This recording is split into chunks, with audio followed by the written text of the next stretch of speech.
ఓం గురు జయ గురు జయ జయ గురు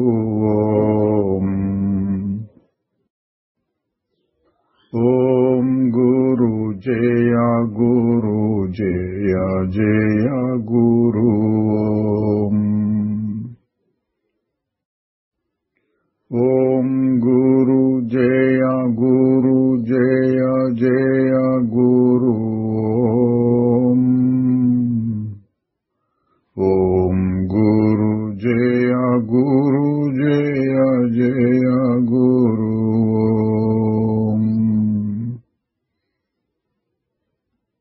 శ్రీ నిసర్గదత్త మహారాజు కీ జై.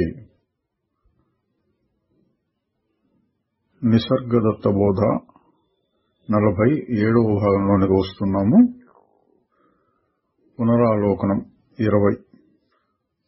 నిసర్గదత్త మహారాజు గారు చెప్పిన బోధలోని ముఖ్యాంశాలని చూస్తూ వస్తున్నాము.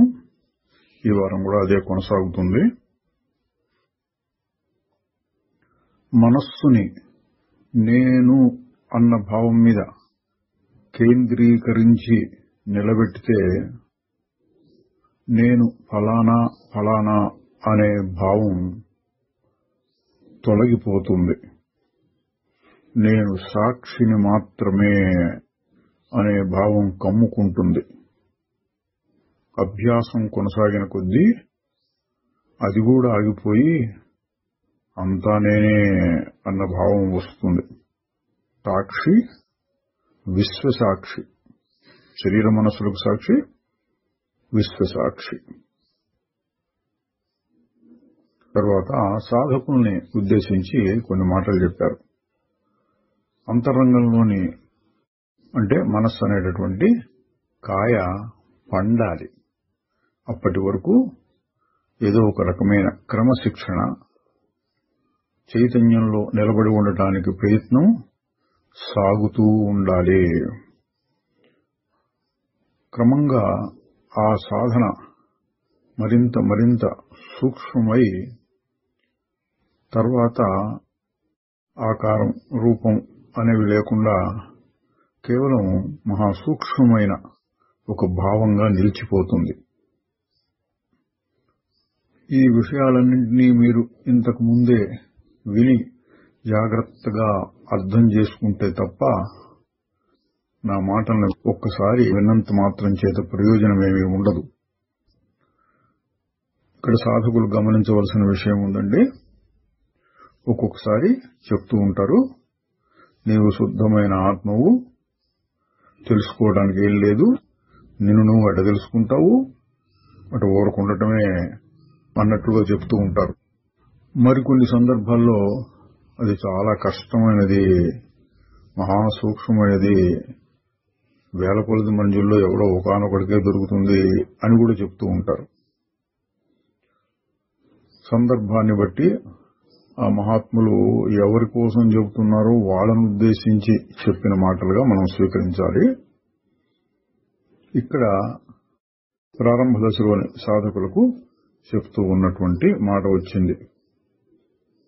మనస్సులో పరిపక్వత వచ్చే వరకు ఏదో ఒక రకమైన క్రమశిక్షణ, సాధన జరుగుతూ ఉండాలి. తరువాత శరీరం చనిపోతే ప్రస్తుతం నీకున్న జీవితం, రకరకాల అనుభవాలు, సంఘటనలు, జ్ఞాపకాలు ఇవన్నీ అంతమైపోతాయి. ఆ పని ఇప్పుడే చెయ్యొచ్చు. శరీరం పడిపోయే వరకు ఆగనక్కర్లేదు. ఏం చేయాలంటే నీ దృష్టిని శరీరం మీద నుండి మరల్చి ఆత్మయందే నెలకొల్పి ఉంచాలి.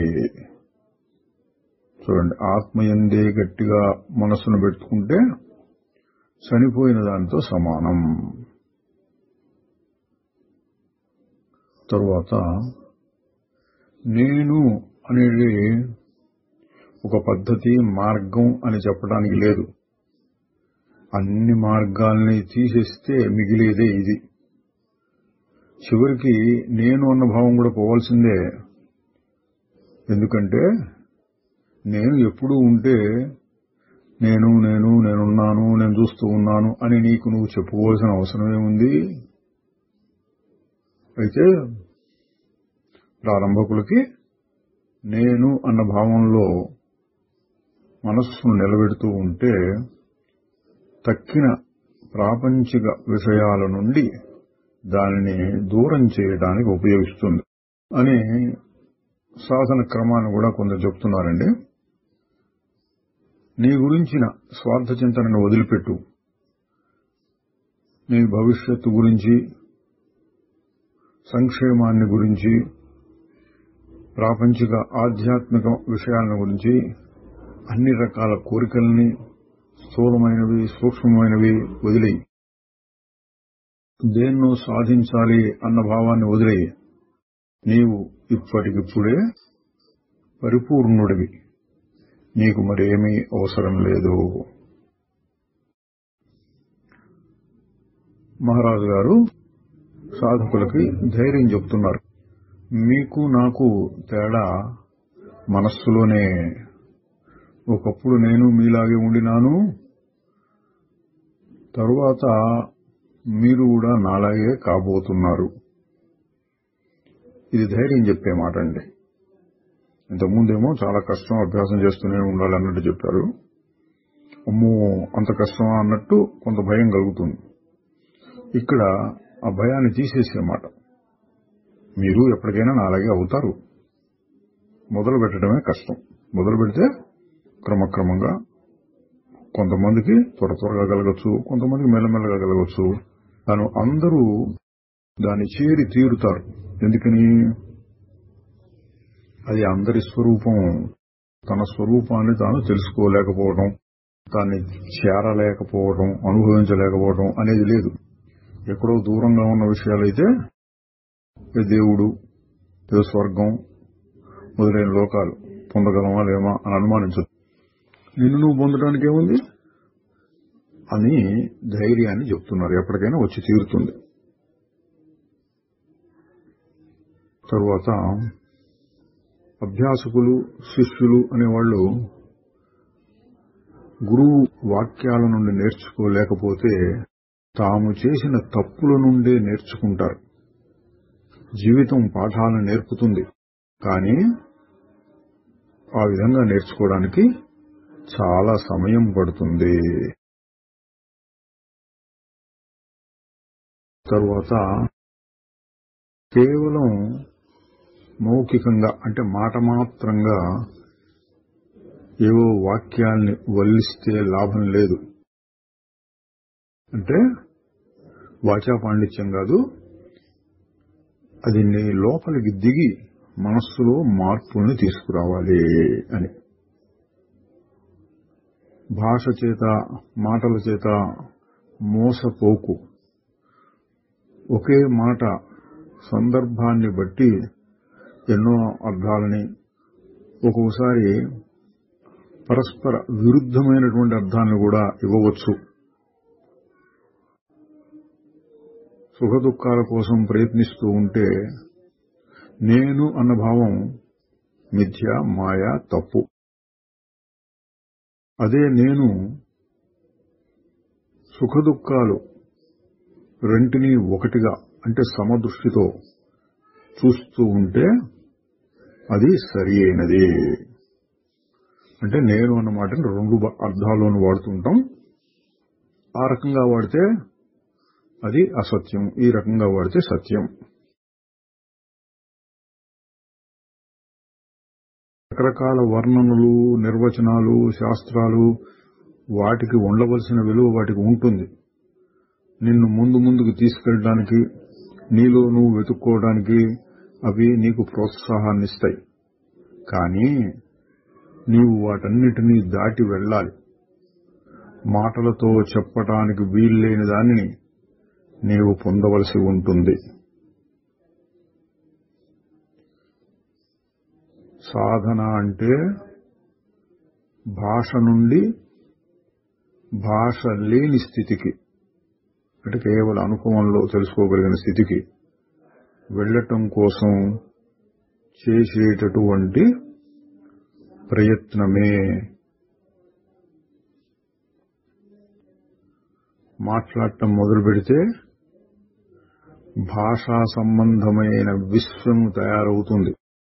అంటే బయట కనిపించే విశ్వం, కళ్ళకి చెవులకి వీటికి తోచేటటువంటి విశ్వం కాకుండా లోపల భాష, అది ఉందా లేదా అని కాకుండా, కుందేటు కొమ్ము అన్నారనుకోండి, అది నిజంగా లేకపోవచ్చు, కానీ కుందేటు కొమ్ము ఉంటే ఎట్లా ఉంటుంది, ఇట్లా ఉంటుందా, ఈ విధంగా ఉండొచ్చునేమో, 2 కొమ్ములుంటే మంచిదా, 4 కొమ్ములుంటే మంచిదా, ఇట్లా ఆలోచన ప్రవాహం జరిగిపోతూ అదొక రకమైన విశ్వం తయారవుతుంది అన్నాడు.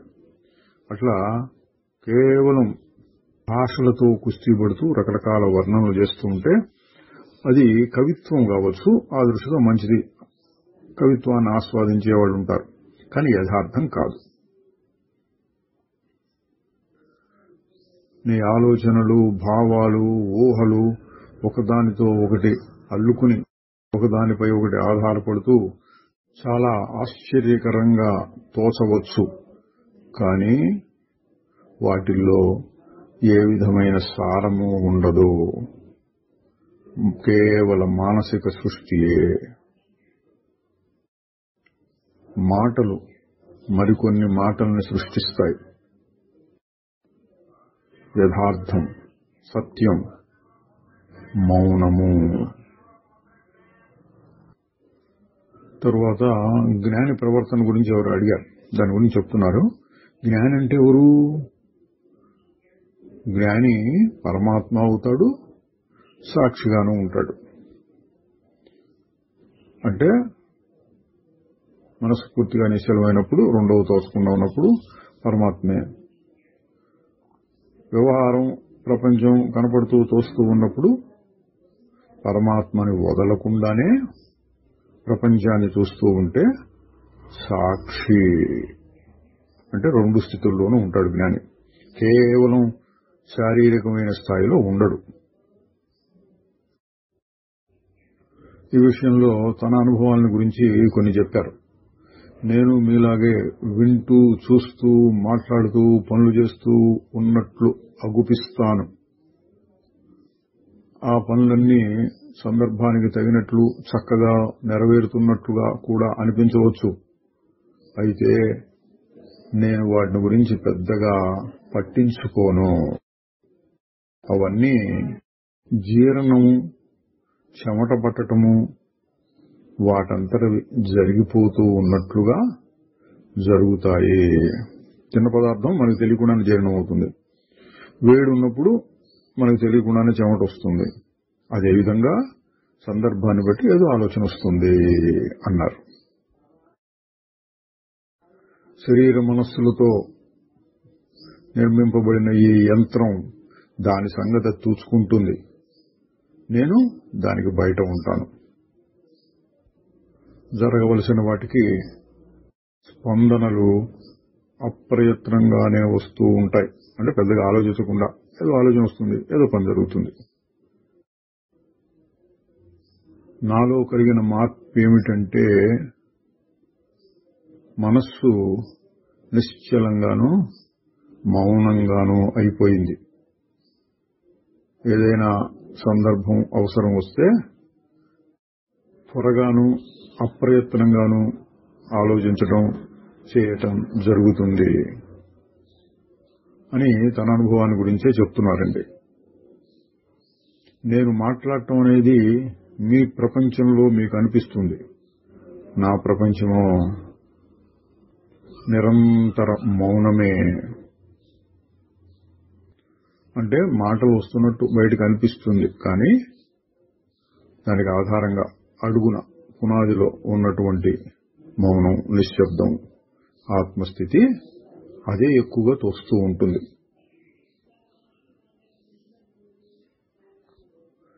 నిప్పు మండాలన్నా, నీరు ప్రవహించాలన్నా, విత్తనాలు మొలకెత్తాలన్నా ఏదో శక్తి కావాలి విశ్వంలో.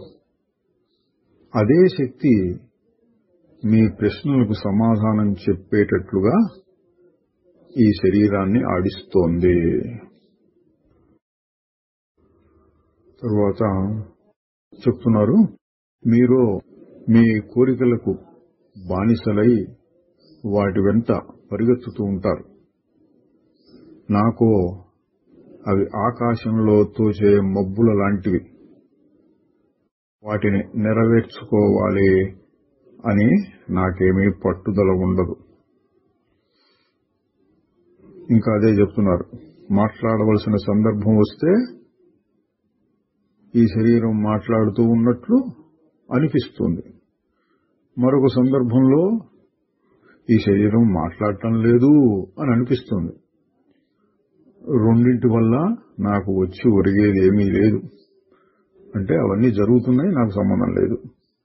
లాభ నష్టాలు లేవు. ఎప్పుడైనా ఒకసారి ఒక పాత సంస్కారం వాసనలు మేల్కొనవచ్చు, ఏవో ఉద్రేకాలు కలగవచ్చు. వెంటనే వాటిని గుర్తించడం, వదిలేయటం జరుగుతుంది.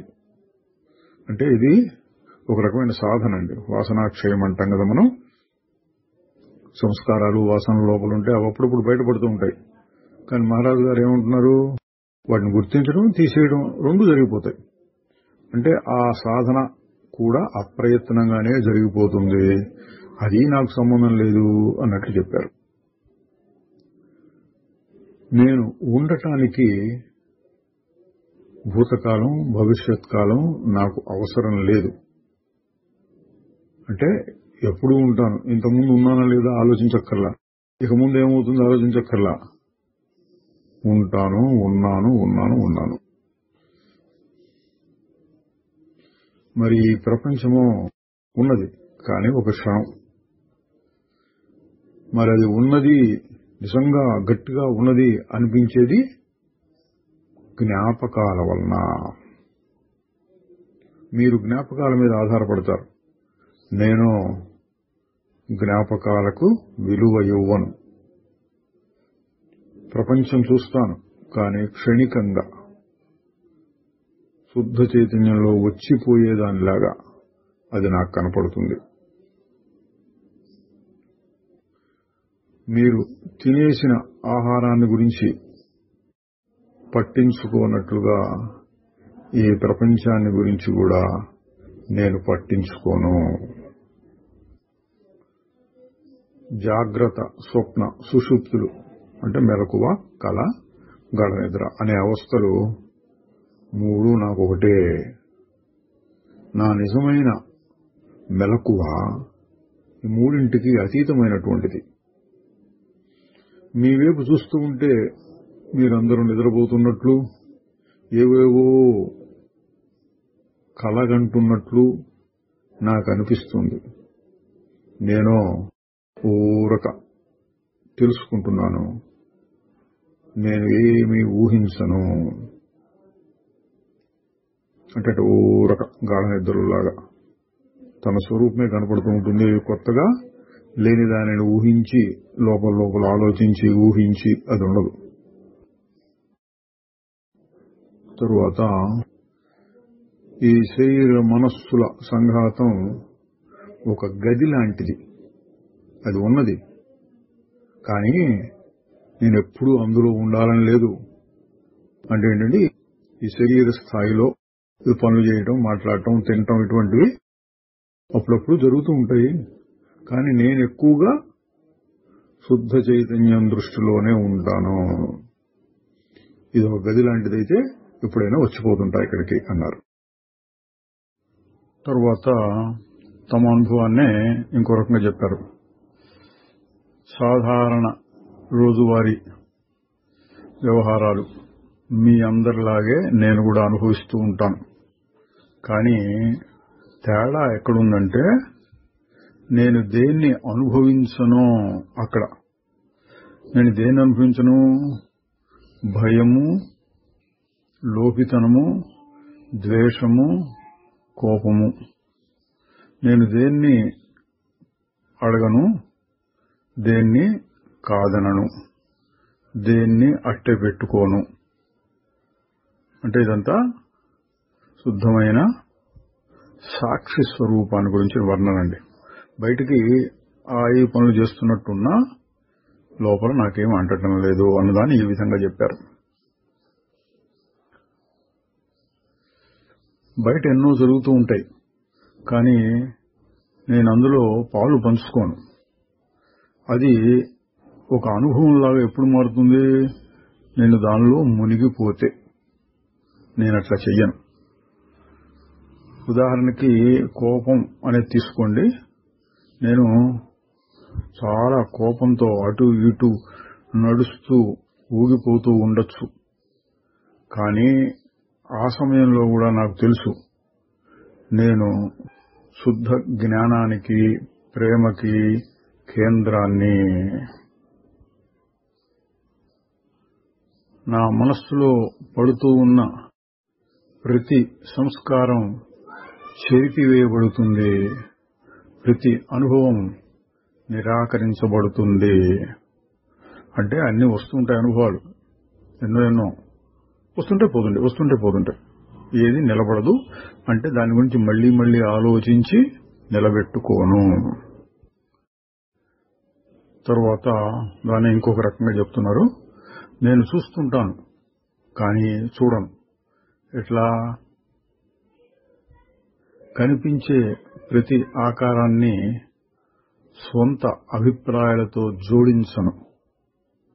అంటే ఊరికే ఫోటో పడ్డట్టుగా మనసులో పడుతుంది, దానిపైన ఫలానా ఇది మంచి చెడు ఇటువంటి అభిప్రాయాలతో జోడించను అంటున్నారు. నేను వర్ణించను, వాటికి వెలగట్టను. చూస్తాను, ఊరకు చూస్తాను, కానీ ఏ విధమైన అభిప్రాయాలు నా మనస్సులో జొరబడవు. నేను నా కళ్ళను తిప్పుకోగానే అవి నా జ్ఞాపకాల్లో కూరుకుపోయి నిలబడవు. నా మనస్సు ఎప్పుడు శుద్ధంగాను తాజాగాను తయారవుతూ ఉంటుంది.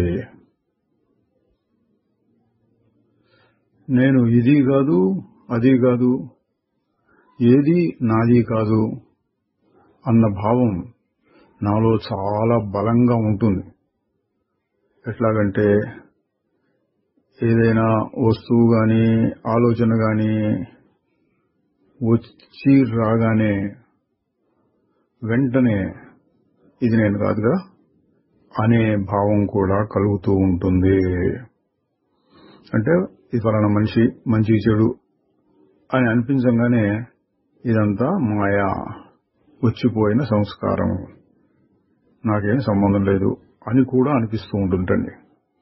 అంటే సాధన జరుగుతోంది కానీ అప్రయత్నంగా, దానంతరదే. ఇది సాధకులు అర్థం చేసుకోవాల్సిన ఒక ముఖ్యమైన విషయం. అప్రయత్నంగా సాధన జరిగే స్థితికి రావాలి. తరువాత ఇంకా చెప్పారు, నేను నా గురువును కలుసుకునేంత వరకు నాకు ఎన్నో విషయాలు తెలిసి ఉండేవి. ఇప్పుడు నాకేమీ తెలియదు. ఎందుకంటే నాకు అంతకు ముందు కలిగిన జ్ఞానం అంతా స్వప్నములోనిదే, అది పనికిరాదు.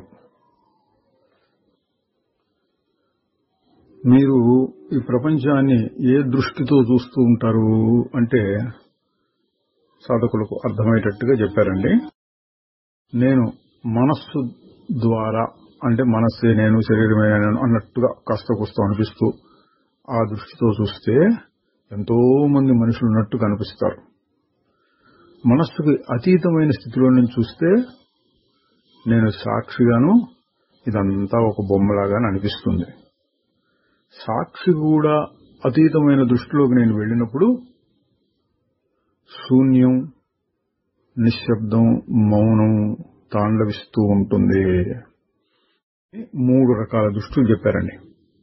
బాగా వ్యవహారం చేయవలసి వచ్చినప్పుడు ఒక్కోసారి శరీరం నేను అన్నట్టుగా కాసేపు చేయొచ్చు. తర్వాత సాక్షి స్వరూపం, అంటే ఈ వ్యవహారం కనబడుతూ ఉంటుంది, అటు ఆ నిశ్చల స్వరూపం కూడా కనబడుతూ ఉంటుంది. ఇక నిశ్చల స్వరూపం మీద పూర్తిగా ధ్యాస పెట్టినప్పుడు అంత మౌనం, నిశ్శబ్దం, నిర్మలం, ఏమీ లేదు. అట్లా 3 రకాలుగా చెప్పారండి. దాన్నే ఇంకో రకంగా చెప్తున్నారు. అందువల్ల నేను అంటూ ఉంటాను, ద్రష్ట, దృశ్యం రెండు నేనే లేక ఏది నేను కాదు, రెండింటికి వేరుగాను ఉంటాను. దీని అర్థం ఏంటండి? చూచేటటువంటి ద్రష్ట, చూడబడే దృశ్యం అంతా నేనే, ఇదొక దృష్టి. ఏది నేను కాదు, అదొక దృష్టి. ఈ రెండింటికి అతీతంగా అసలు దృశ్యము లేదు, ద్రష్ట లేదు, అసలు ఏం అనిపించదు, పూర్తి నిశ్చయం, అదొకటి. తరువాత నేను ఈ శరీరము, ఈ మనస్సు, ఇందులో ఉండే జ్ఞాపకాలు, కోరికలు, భయాలు, ఇవన్నీ కలిగినటువంటి వ్యక్తి అంటే అహంకారం లేక జీవుడు, ఇదంతా తుడిచిపెట్టుకుపోతుంది. కానీ ఏదో ఒక రకమైన కొద్దిపాటి తాదాత్మ్యం అంటే శరీరంతో కొద్దిగా కలయిక ఉంటుంది. అందువలనే ఎప్పుడంటే అప్పుడు నేను మళ్లీ ఒక వ్యక్తిగా కాగలుగుతున్నాను అన్నారు. దీని అర్థం ఏంటంటే ఎప్పుడు అటు నిశ్చలంగా, నిర్మలంగా, శుద్ధమైన చైతన్యంలో నిలిచిపోతే అసలు ఈ ప్రపంచం లేదు, ఏం లేదు, ఒక రాయిలాగా అయిపోతారు. అట్లా కాకుండా అది ఇది రెండు కనపడుతుంటాయి ఎక్కువగా. అది సాక్షి దృష్టి. ఎప్పుడైనా అవసరమైతే మళ్లీ ఒక వ్యక్తిలాగా, అహంకారం జీవుడిలాగా కూడా అవుతూ ఉంటాను అన్నారు. అది ఎట్లా కుదురుతుందండి అంటే శరీరం, మనసులు పూర్తిగా ధ్వంసం అయిపోలేదు. ఇది ఒక ఆస్తో కుస్తో వాటితోటి సంగము లేక అభిమానం మిగులున్నది. అయితే బంధము కలిగించేటంత కాదు, అంతకు ముందు ఉండినటువంటి అభిమానంతో 100కి 1-2 పాళ్ళు ఉంటుంది, చాలా తక్కువ. దాన్ని ఉపయోగించుకుని ఎప్పుడైనా ఒక వ్యక్తిలాగా, మనిషిలాగా అయ్యి వ్యవహారాలు అంటే తినటము, మాట్లాడటము, నడవటము, పడుకోవటము, ఇటువంటి విషయాలు చేయడానికి కావలసినటువంటి శరీర తాదాత్మ్యం ఉంటుంది. అయితే ఏముండదు, ఇందా చెప్పారు, భయాలు, కోరికలు, జ్ఞాపకాలు, ఈ శరీరం, అది, వాడు, వీడు, ఇటువంటివన్నీ ఉండవు. ఏముంటుంది అంటే ప్రేమ అన్నారు. అందరి మీద ప్రేమ అంటే ఇది మంచి, ఇది చెడు అని కాకుండా దేని చూసినా సరే దాని మీద ప్రేమ అంటే సమభావము, తానే అక్కడ ఉన్నట్లుగా అనిపించడము, ఇవి కలుగుతూ ఉంటాయి. వాటి సహాయంతో ఒక వ్యక్తిగా అవుతూ ఉంటాం. కోరికలు పెట్టుకుని శరీరం ద్వారా ఏదో అనుభవించాలి అన్న దృష్టి కాదు, ప్రేమగా ఉండటం కోసంగా అప్పుడప్పుడు ఇందులో వస్తూ ఉంటాను. తరువాత ఏమీ కాకపోవడం వలన అన్నీ నేనే అవుతున్నాను, అన్నీ నేనే, అన్నీ నావే అని ఇందాక చెప్పిన భావాన్ని మళ్ళీ చెప్పారు. అటువంటి గొప్ప గొప్ప స్థితులను మీరు చెబుతూ ఉన్నారు. మరి మాకు చాలా ప్రాపంచికమైనటువంటి బాధ్యతలు, వ్యవహారాలు ఉంటాయి, ఎట్లాగూ అంటే ఒక మాటలో చెప్తే సాక్షిగా ఉండండి అని చెప్తూ ఉంటారు. దాన్నే అడిగిన వాళ్ళని బట్టి అప్పుడప్పుడు కొంత వివరంగా కూడా చెప్పారు. చెప్తున్నారు, నీ మనస్సును ఏదేది ఆక్రమించి నిన్ను కదిలిస్తూ ఉంటుందో దాని నుంచి పక్కకు తొలుగు. నువ్వు చేయవలసిన ధర్మాలు ఏమైనా ఉంటే అవి పూర్తి చేసుకో. కొత్త కొత్త అనవసరమైన పనులను కల్పించుకోకు. ఖాళీగా ఉండు అంటే మనస్సు ఖాళీగా పెట్టుకో. ఏదైనా నువ్వు ఆహ్వానించకుండానే దానంతరది వస్తే దానితో పెనుగులాడకు, రాని అంటే ఊరికి సాక్షిగా చూస్తూ ఉండు, వస్తుంది పోతుంది అన్న దృష్టితో. నీకు నీవు తగినన్ని ప్రశాంత క్షణాలు ఇచ్చుకోగలిగితే గౌరవప్రదమైన ఏ కర్మనైనా చేసుకోవచ్చు.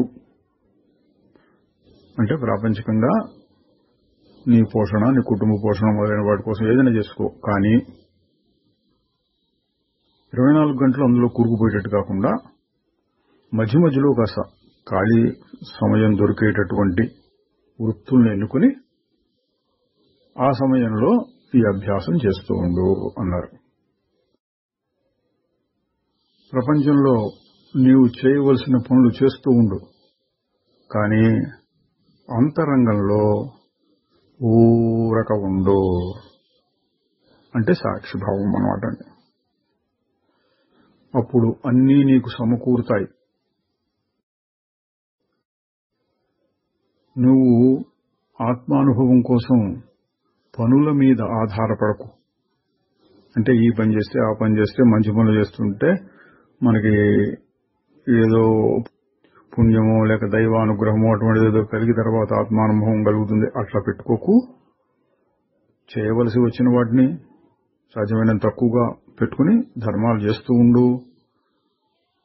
లోపల మటుకు నిశ్చలంగా పెట్టుకో.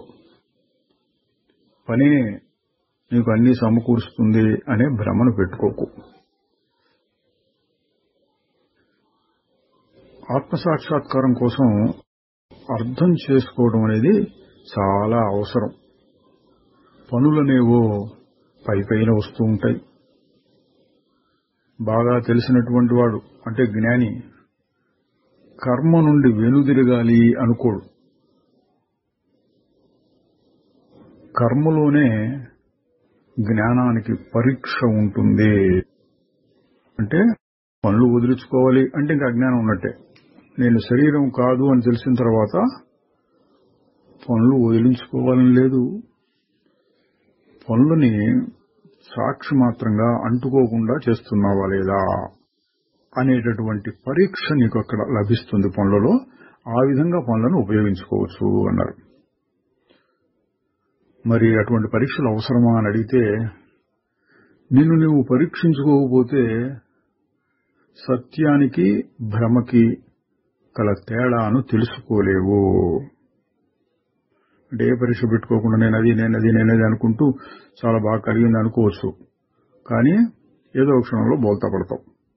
అందుకని పరీక్షలు అవసరము అన్నారు. అప్పుడప్పుడు పరీక్షలు వస్తూ ఉంటాయి, కావాలని పెట్టుకోవాలని కూడా లేదు. ప్రపంచంలో ఎన్నో పరీక్షలు వస్తూ ఉంటాయి.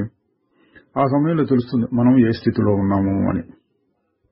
ఆ విధంగా కర్మ నీకు ఉపయోగిస్తుంది అన్నారు.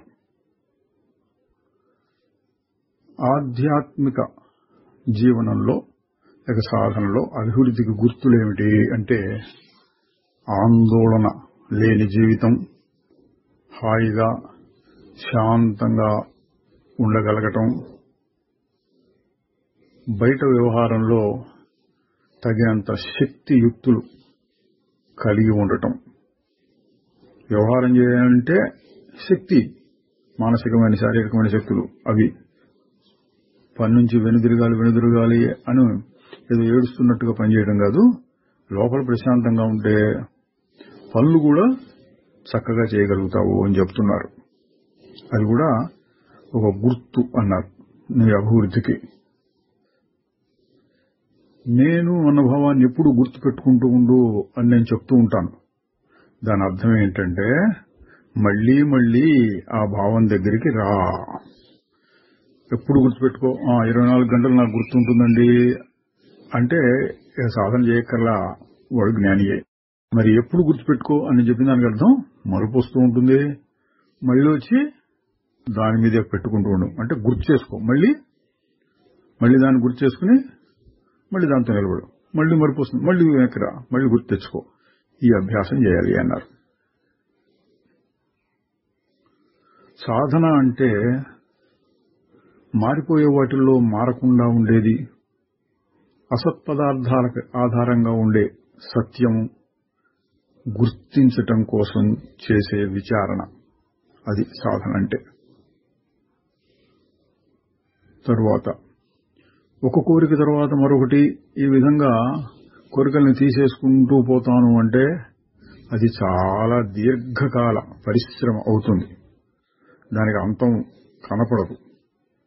మరి ఏం చేయొచ్చు అంటే, ఎవరివి ఈ కోరికలు అని ప్రశ్నించుకో. అప్పుడు ఏం జరుగుతుంది?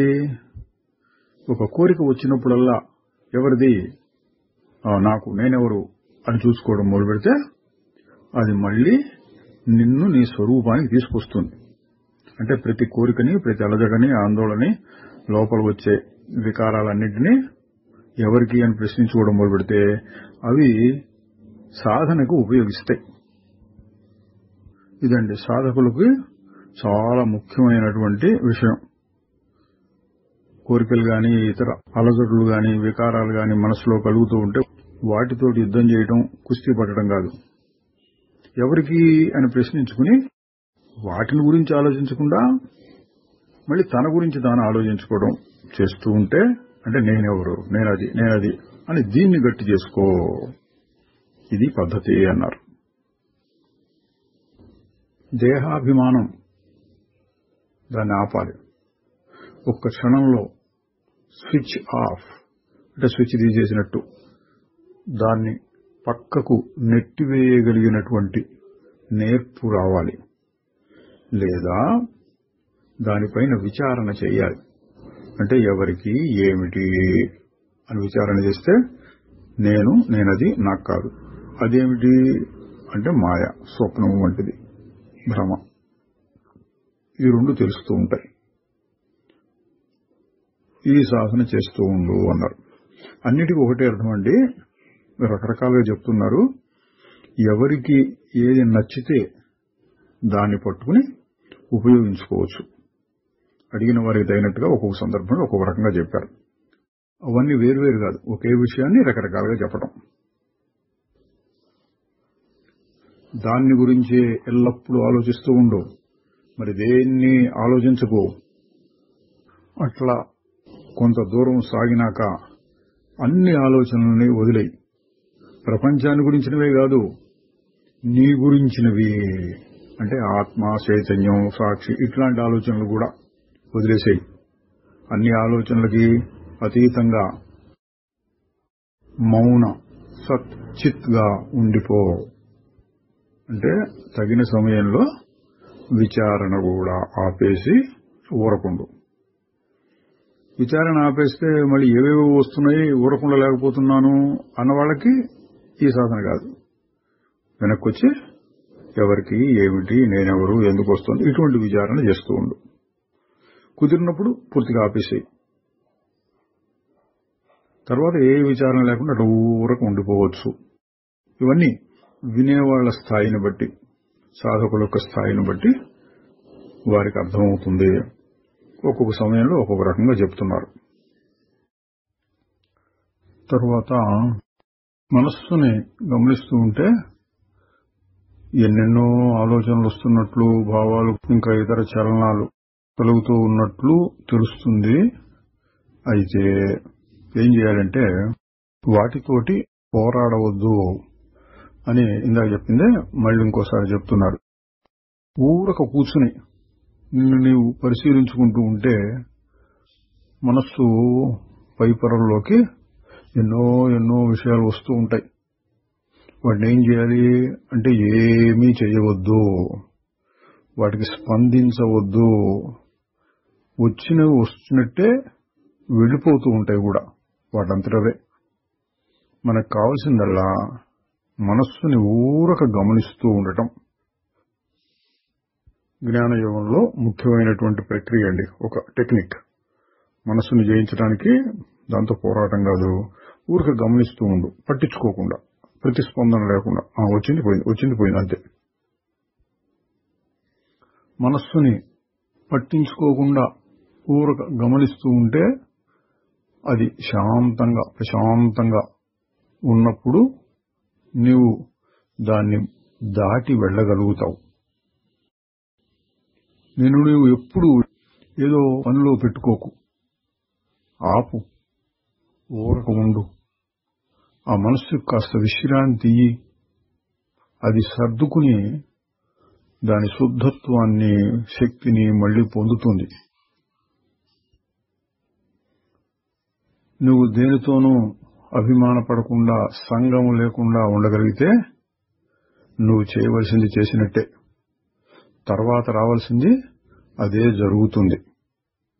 అంటే వదిలించుకోవటం నీకు ముఖ్యం. ఆత్మ దానంతరదే వస్తుంది. త్యాగం ద్వారా, అంటే అన్నిటినీ వదిలించుకోవటం వలన మాత్రమే స్వాతంత్ర్యం వస్తుంది, స్వేచ్ఛ వస్తుంది. దేన్నైనా పట్టుకుని వేలాడితే అది బంధమే. తరువాత అప్పుడప్పుడు దేవుడు అన్న ప్రశ్నలు లేవనెత్తుతుండేవారు. మహారాజు గారు ఆ సందర్భంలో దానికి తగినట్టుగా చెప్పేవాళ్ళు. ఒక ఆయన అడిగాడు, నేను అన్ని దేవుడికి వదిలేసి కూర్చుంటే అన్ని ఆయన చూసుకుంటాడా అని. మహారాజు గారు అన్నారు, దేవుడి మీద విశ్వాసం, శ్రద్ధ అనేది కూడా మన సాధనలో ఒక స్థాయిలో మాత్రమే. చివరికి నువ్వు అన్నిటినీ వదిలివేయవలసి వస్తుంది, అంటే దేవుణ్ణి కూడా. ఎందుకని?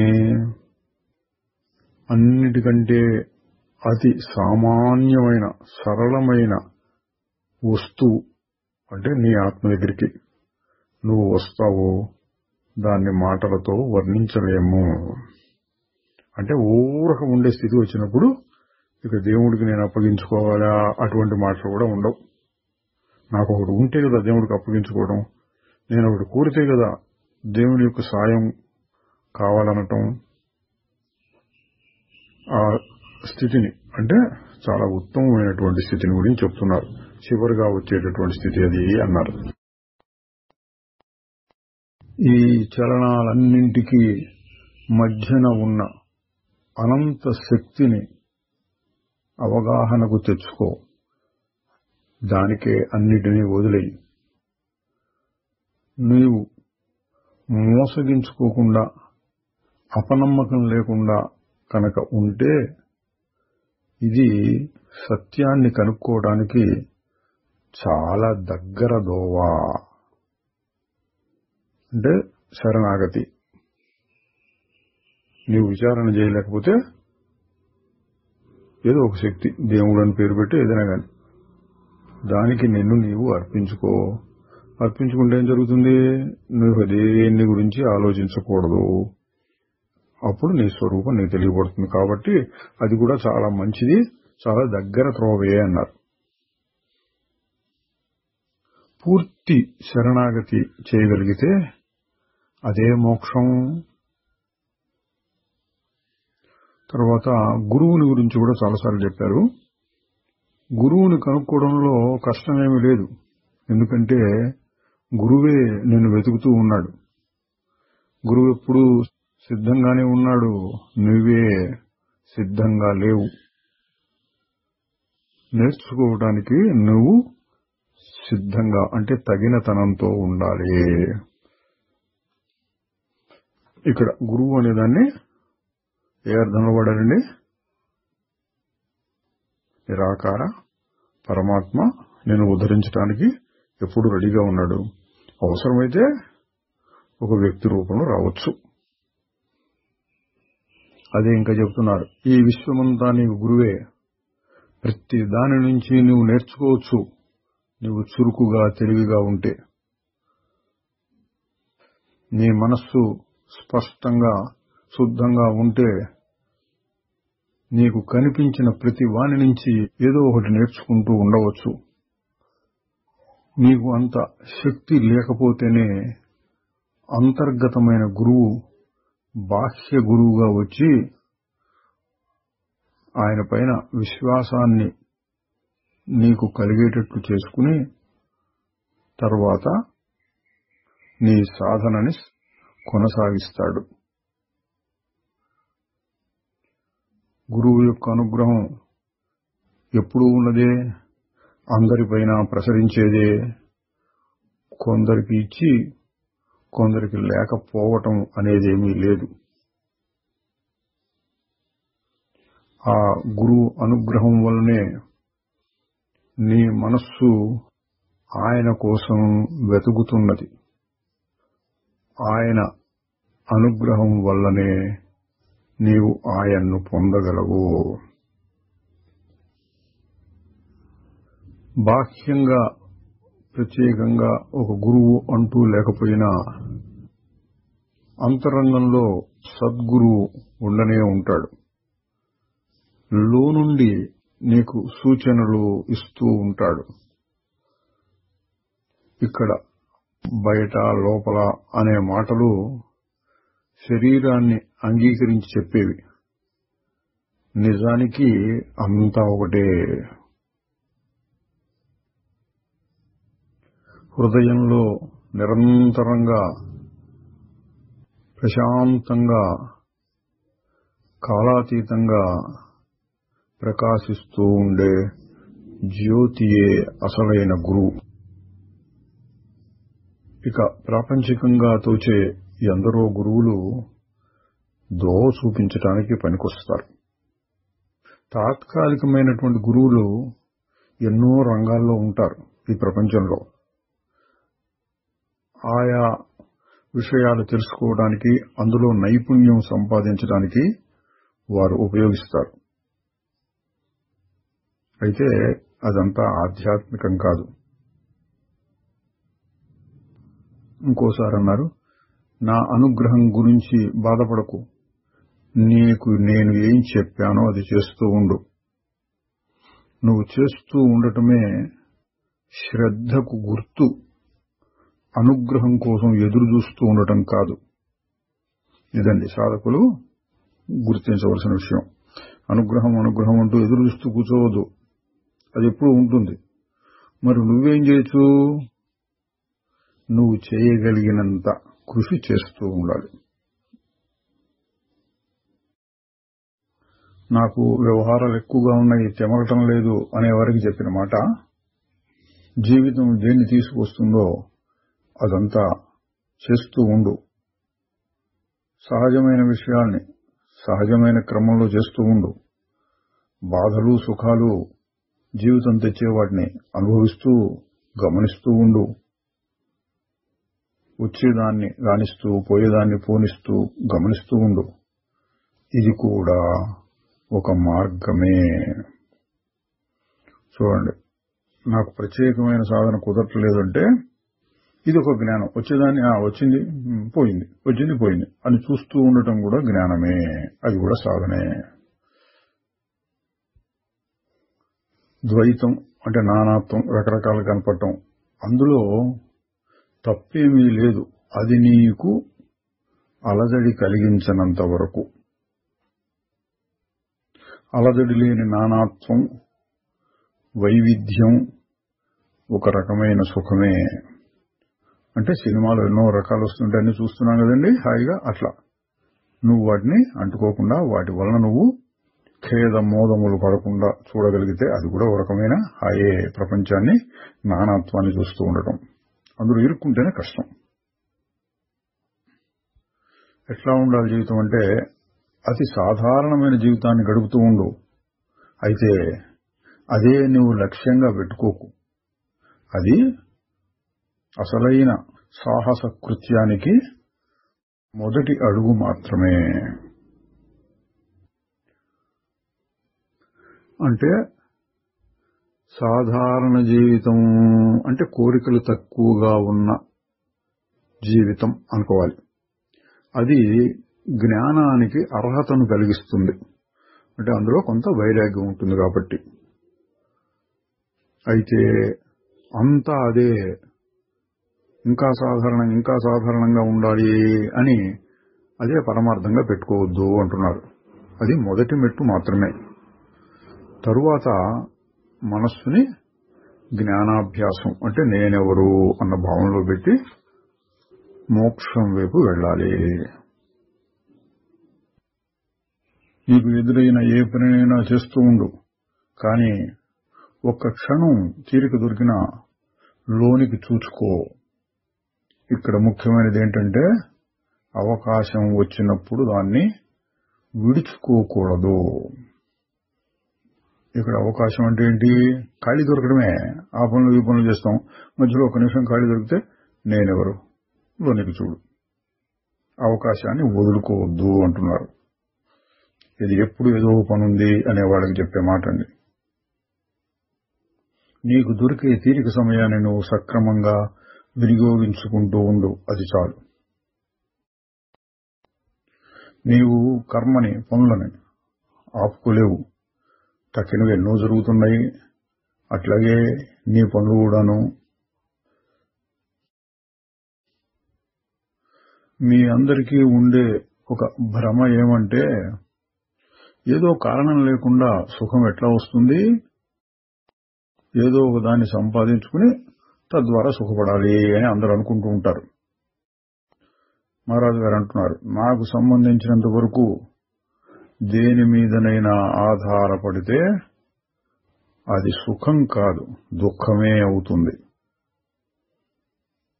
లౌకిక సుఖాలు వస్తువుల మీద, విషయాల మీద ఆధారపడతాయి.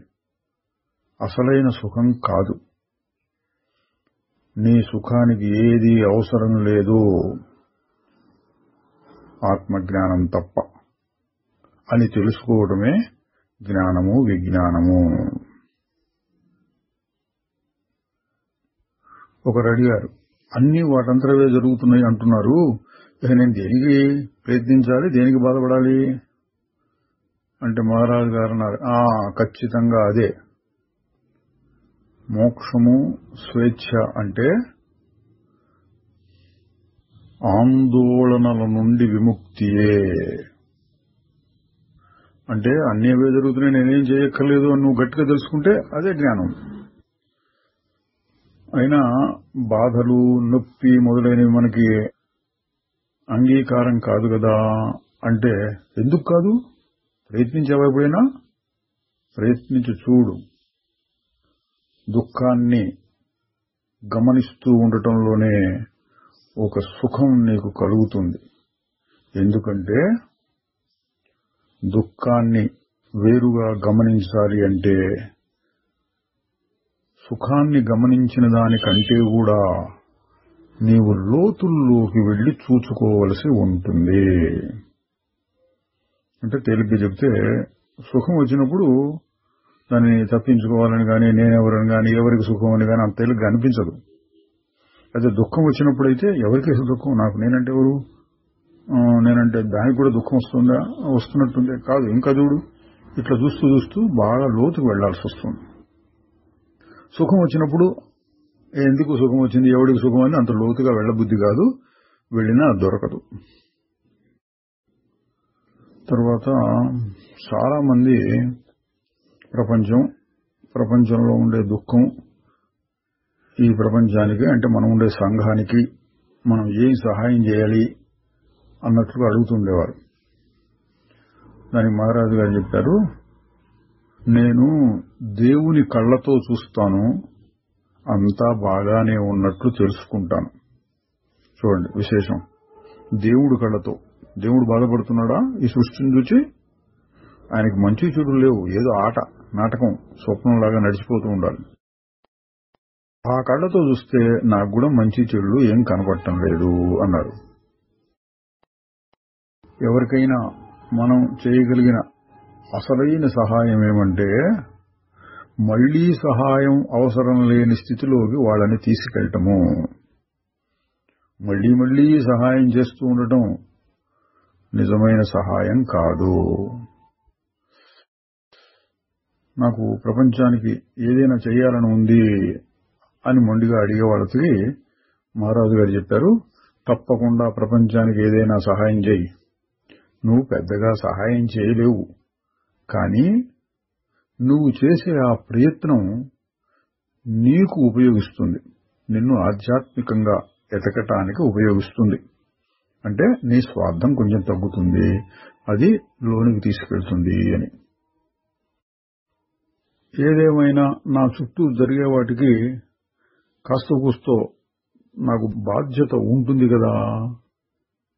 అంటే నా కుటుంబంలోనో నా చుట్టుపక్కల ఏదైనా మంచి చెడు జరుగుతుంటే నేను పట్టించుకుని ఏదైనా చేయాల్సి వస్తుంది, నా బాధ్యత ఉంటుంది కదా అన్నట్లు అడిగితే,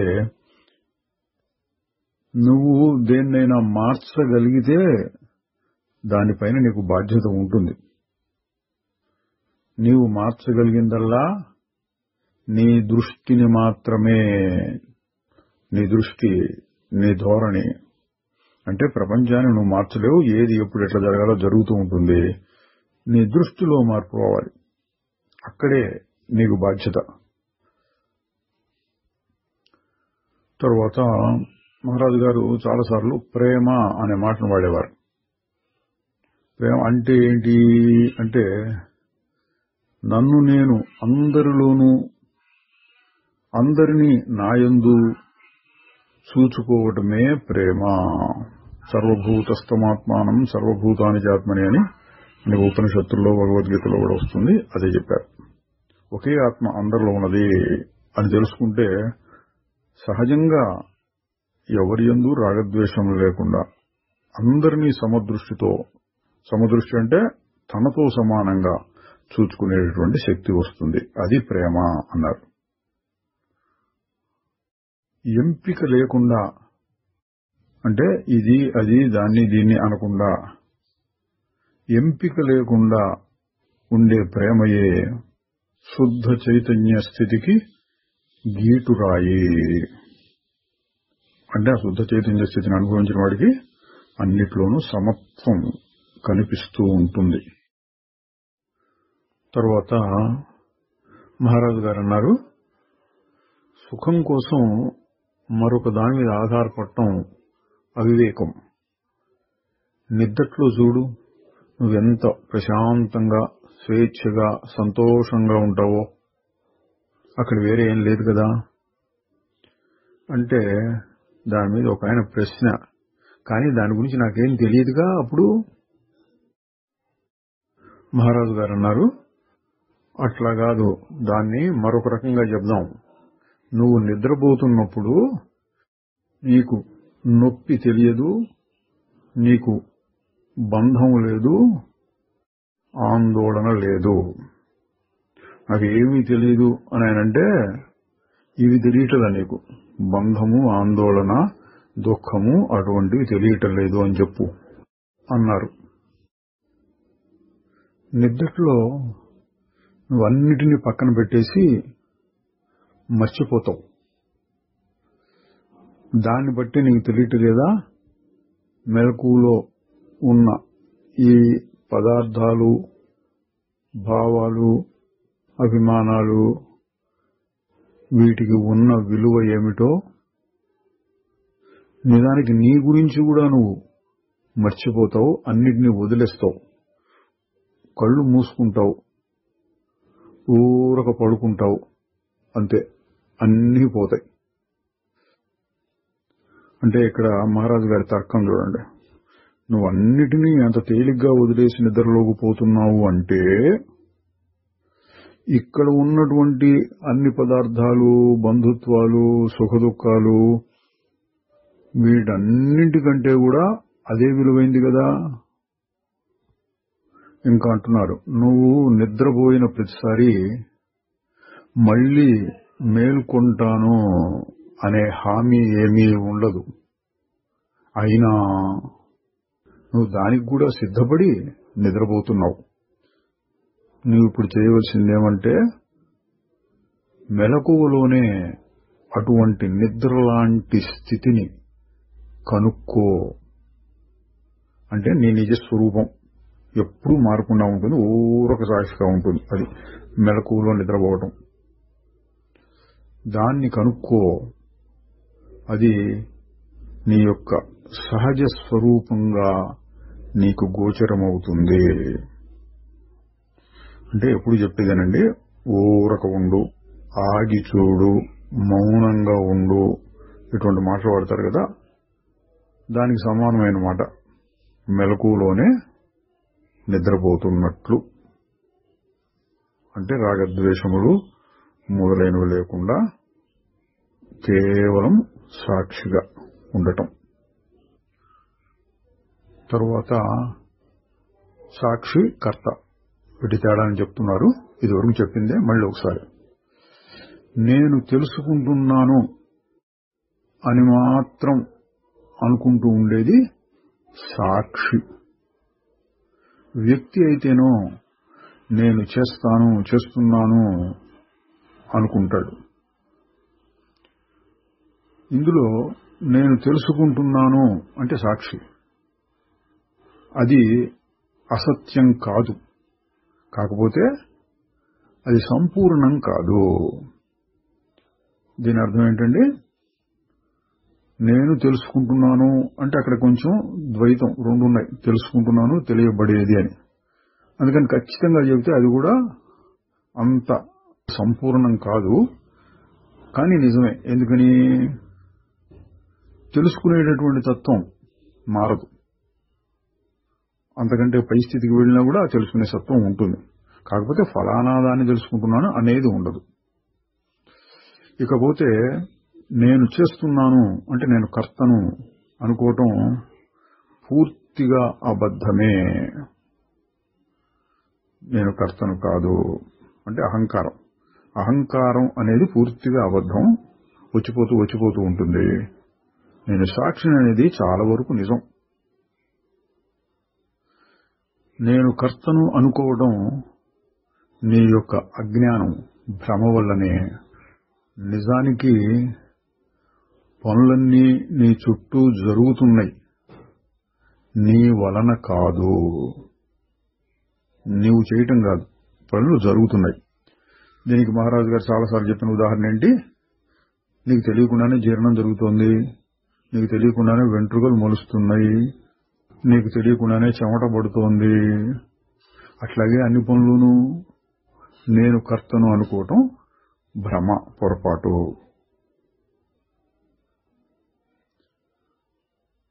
శ్రీ నిసర్గదత్త మహారాజుకి జై. చిదానంద రూప శివోహం.